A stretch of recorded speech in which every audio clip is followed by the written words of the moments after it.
쿠팡 사태가 일파만파로 커지고 있습니다. 창업주이자 실소유주인 김범석 의장은 여전히 모습을 드러내지 않고 전면에 내세운 외국인 임시대표는 논란을 더 키우고 있는데요.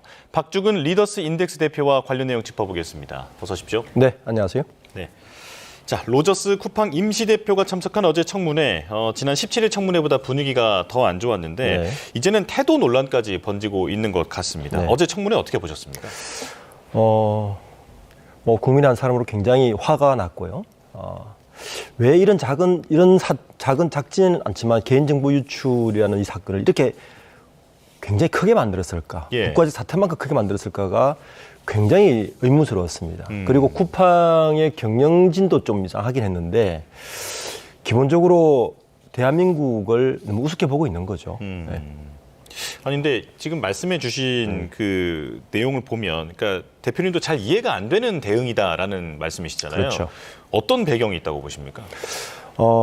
기본적으로 이런 것 같아요. 쿠팡은 그 미국 기업이라는 어떤 외투를 걸쳐놓고 소송에 대비한 전방위 로비, 사건 은폐만 골몰하다가 지금 사실 여기까지 왔는데 그럼 왜 그럴까라고 많은 분들이 궁금해할 것 같은데 저는 두 가지 이유가 있다고 봅니다. 첫 번째는 쿠팡은 시종일관 자기들이 갖고 있는 로켓 프레시, 락인 효과를 너무 믿고 있는 것 같아요. 네.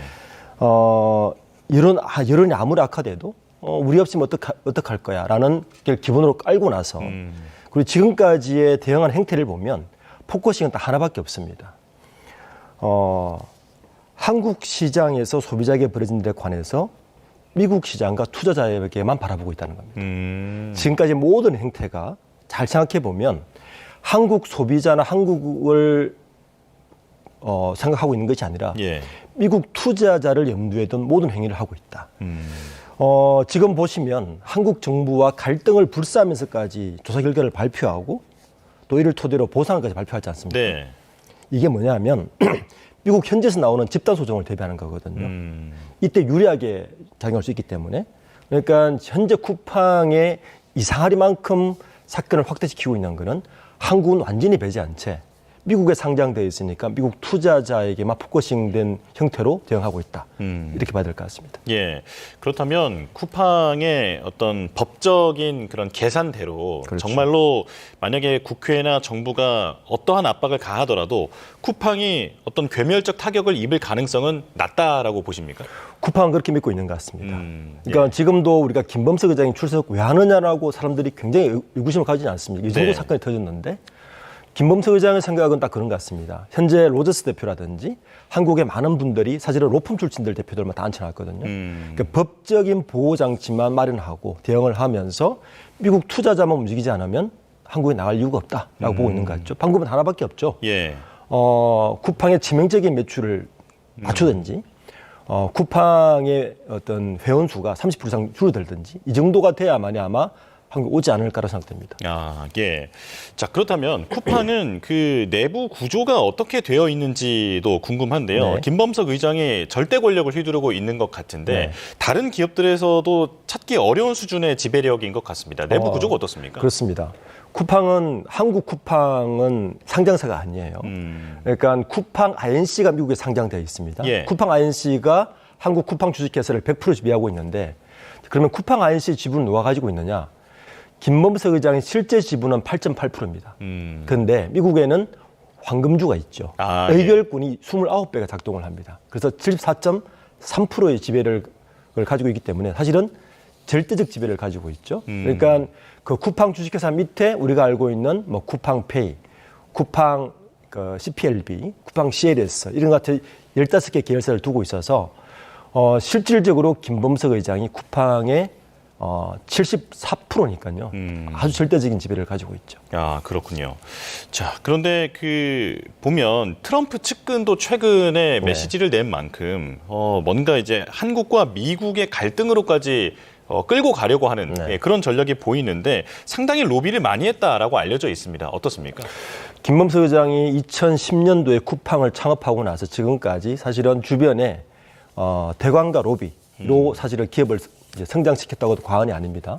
이 로비가 한국에만 있는 것이 아니라 사실은 미국에까지 전방위적으로 로비를 펼쳐서 실질적으로 쿠팡이 미국의 로비를 하고 있는 인원수를 보면요. 예. 국내의 삼성이나 현대차하고 비슷한 정도 수준의 로비를 하고 있습니다. 그러다 보니까 이 쿠팡의 이 문제가 단순히 국내의 개인정보 유출이 문제로 끝나는 것이 아니라 지금 한미 통상의 문제까지 번지고 있어서 예. 이 쿠팡에 이렇게 대처하는 것 자체가 사실은 굉장히 비상식적이고 국가의 이익을 훼손하는 정도까지 지금 가고 있는 것 같습니다. 예. 정부는 여러 방면에서 압박을 가하고 있는데 그중에 하나로 거론되고 있는 게 김범석 의장의 동일인, 그러니까 총수로 지정하는 것을 검토하겠다라고 얘기를 했습니다. 지금은 총수가 아닌 상황인 거죠? 그렇죠. 지금은 동일인이 아닙니다. 그러니까 현재 쿠팡은 법인이 동일인이 돼 있습니다. 예. 법인이 동일인일 때와 자연인이 동일일 때는 굉장히 차이가 있습니다. 국내의 대기업 집단 중에서 법인이 동일인 곳이 포스코, KT 정도인데 예. 자연인이 동일일 때와 법인이 동일일 때 차이는 뭐냐면 자연인이 동일이 되면 소위 말하는 내부 거래 그리고 친인 측에 대한 여러 가지 규제 여러 가지가 굉장히 많이 걸립니다. 경영 활동에 상당한 여러 가지 사익 편취에 대한 제약이 걸리는데 법인이 동일이 되면 일단은 모든 행위에서 빠져나갈 수 있습니다. 그러니까 요 이전 대표 강한성 대표가 아마 저 부분에서 굉장한 역할을 해서 이제 대표자까지 간 걸로 알고 있는데 예. 쿠팡에게는 동일인에서 김범석 회장이 빠진 것이 굉장히 큰 혜택이 될 겁니다.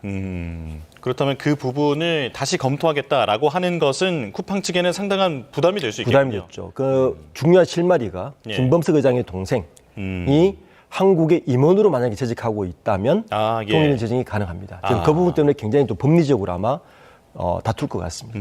그렇군요. 자, 그러니까 총수로서의 지배력은 유지하면서 현 상황으로 보면 책임은 지지 않아도 되는 그런 구조인 것이고 이걸 정부가 다시 들여다보겠다라고 얘기를 한 건데 어제 청문회 얘기로 조금 자세히 들어가 보겠습니다. 어제 로저스 대표가 김범석 의장과 관련된 질문은 거의 대답을 하지 않더라고요. 네. 이것도 당연히 전략을 짜서 나온 거겠죠?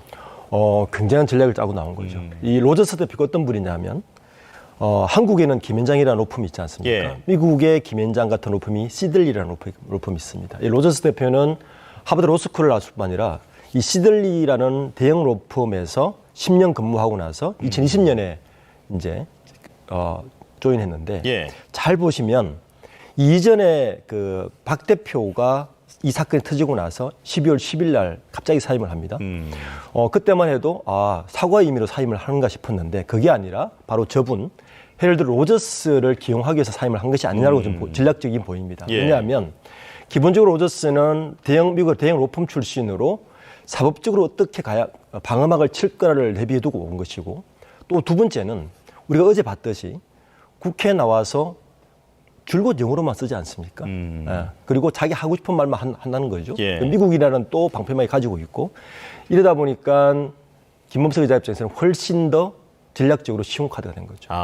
예. 그러니까 방패막이 역할로는 최적의 인물이다. 그렇죠. 네, 라는 말씀이신데요. 국정원이 위증죄로 고발해달라라고 국회에 요청까지 했습니다. 그러니까 쿠팡이 크리스마스에 자체적으로 내놓은 그 조사 결과에서 쿠팡 측은 국정원의 지시를 받아서 이 조사를 한 거다라고 주장을 했는데 국정원은 사실이 아니라고 이제 전면 부인을 했거든요. 네. 자, 고발을 만약에 하게 된다면 이 지금 임시 대표도 처벌을 받게 되는 겁니까? 굉장히 복잡할 겁니다. 일단 국적이 미국이고요. 예. 우리나라의 법률 조항을 또 봐야 될 거고 그런 부분을 다 고려해서 로저스 대표를 앞에 전면 내세우지 않았을까요? 네. 그리고 우리가 청문을 오늘도 하겠지만 얼핏 보면 로저스 대표가 엉뚱한 답을 하는 것 같고 소통도 되지 않는 것 같지만 네. 이렇게 답변하는 거는 굉장히 전략적입니다.